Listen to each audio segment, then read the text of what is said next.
we have a purpose. Because what I'm giving you all now during this challenge, man, is $1 million information, $1 million information.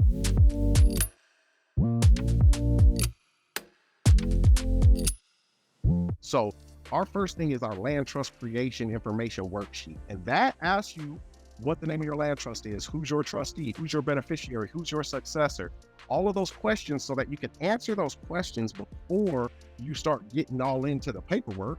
It makes it so much easier to do this. Next, your appointment of land trust trustee. You have to appoint your trustee. You want to know why? Because your trustee is only going to have certain powers. And listen, guys, our trustees, they're just figureheads. That's the name on public record. So that's how we get removed from public record. The trustee holds title for us in the trust. The trust is on public record, so we got to appoint a trustee. Now, we have a trustee strategy, and since we're in the Go-Getter family and we're all over the country, all over the world, really, we have our trustees somewhere out of state. But by having your trustee out of state somewhere, when the lawyer goes to serve that trustee, well, first off, it's going to be difficult to find them. Second off, when that trustee does get served and there is a deposition, well, the trustee has the right to be heard in his jurisdiction. So guess what that means? Well, that means the lawyer got to come to him for the deposition. You know what that means? It costs money. So if you want to sue us on some frivolous BS, well, you're going to have a conversation now with that pocketbook. Next thing is, right, your appointment of land trust successor trustee. Because if something happens to your trustee, you need another trustee. You got to have that successor trustee so that if you need to sell that property, you need to convey that property. Or if your original trustee starts acting risky, they get to asking questions. Well, hey, we just replaced you yesterday, so that question really is moot at this point. Next, we have something called an affidavit of name. So the affidavit of name is on any documents from our trust that will be on public record. They will be signed initials, last name. So it'd be, if I was trustee, it'd be G.R. Boykin, comma, as trustee. That's on public record. So if they're looking to serve the trustee, it's going to be really hard to find him or her if all you got is their initials. So the affidavit of name, what that does is this. The private documents of our trust, we sign those with the name. We put the name on the private documents, but the public documents have the initials. So that way, with the affidavit of name, when we need to go to sell it or whatever it is, we got this affidavit of name that we can present to whoever it is, the bank, the title company, that needs to know that this person with the initials is a real person. Well, here goes this affidavit saying he is. So let's get this show on the road, shall we? Next is the most important document of them all. It's the Declaration of Trust and Land Trust Agreement. This has everything in it. So what I've done with our trust is I have broken down the paragraphs and given a description of each paragraph in layman's terms so that you can understand what each paragraph of this powerful document means.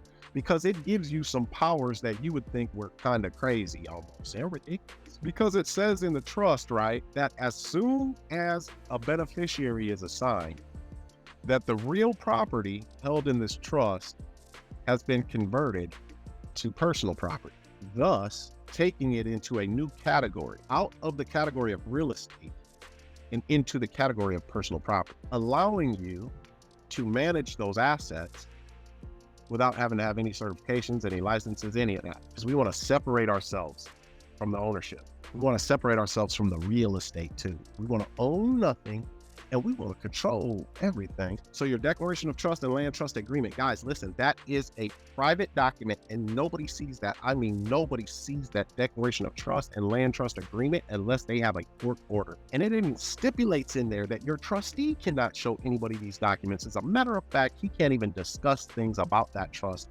that are private, specifically who the beneficiaries are.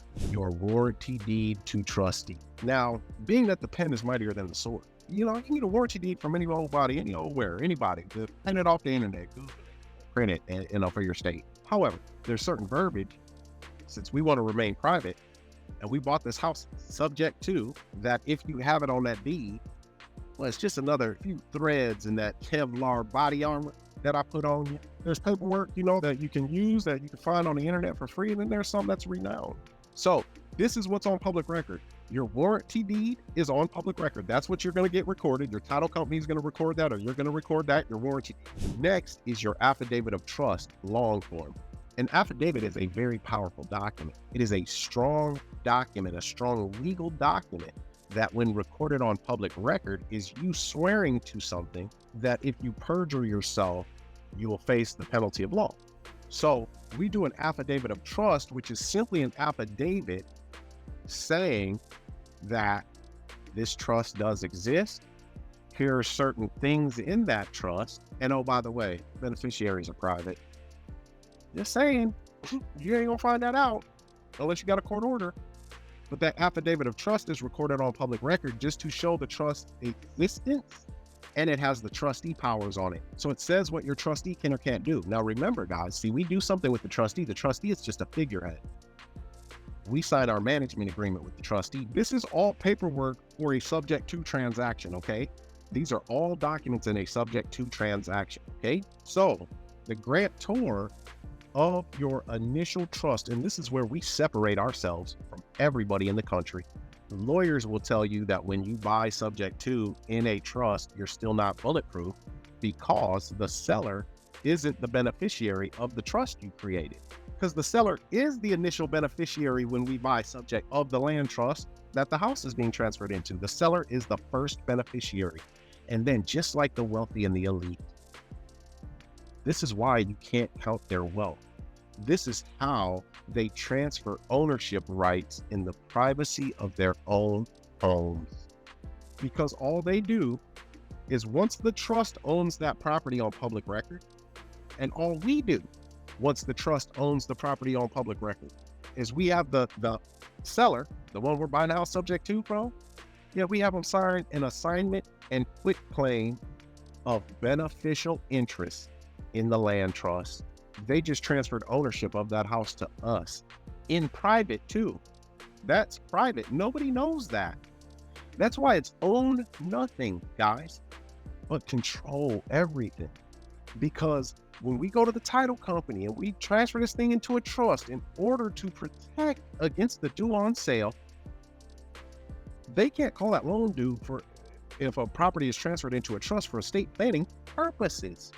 So the seller is the grantor of the trust. The trust is on public record. The seller is the initial beneficiary of that trust for 2 seconds, because right after they sign these documents, we having him or her sign the assignment and quitclaim of beneficial interest. Because some of y'all are like, well, what if I want to refinance?